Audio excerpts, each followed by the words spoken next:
আমরা এখানে দেখো বন্ধুরা চলে এসেছি তোমাদের কাছে আর একটা রেসিপি নিয়ে। তা আমরা এখানে মুসুর ডাল নিয়ে নিয়েছি, এখানে চিকেন নিয়ে নিয়েছি, চিকেন সলিড মাংস। তা ছোট ছোট করে পিস করে নিয়েছি। তা আমরা মুসুর ডাল দিয়ে আজকের চিকেন বানাবো। তা চলো ডালটা ধুয়ে নিই। চিকেনটা ধোয়া হয়ে গেছে। তারপর কড়াইটা বসিয়ে দিলাম। কড়াইটা গরম হয়ে গেছে, তেল দিয়ে দিচ্ছি। একটু পেঁয়াজ দিয়ে দিলাম। তা হালকা বাদামি কালার হয়ে গেছে পেঁয়াজটা, আমি এখানে ডালটা দিয়ে দিচ্ছি পেঁয়াজের মধ্যে।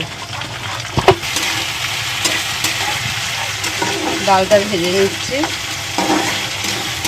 তো ডালটা ভাজা হালকা হয়ে গেছে, আমি কড়াইতে জল বসিয়ে দিয়েছি, দিয়ে দিলাম ডালটা সিদ্ধ হওয়ার জন্য। আরও তেল দিয়ে দিলাম, আমি একটু শুকনো লঙ্কা দিয়ে দিলাম,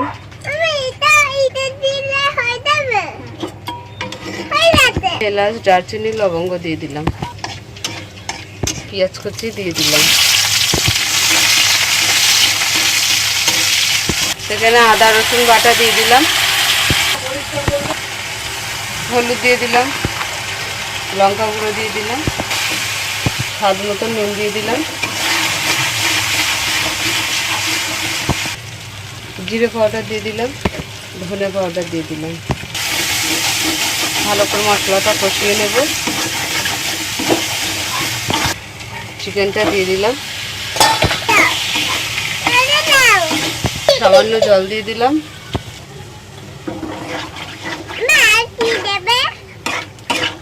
চাপা দিয়ে দিলাম।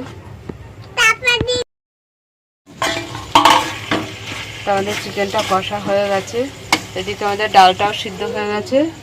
তো আমাদের ডাল টমেটোটা দিয়ে দরকার ছিল ডালে, কিন্তু ডালে দিতে পারলাম না, আমরা চিকেন দিয়ে দিলাম।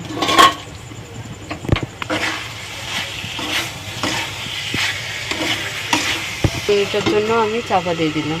হয়ে গেছে, ঢাকাটা দিয়ে দিলাম।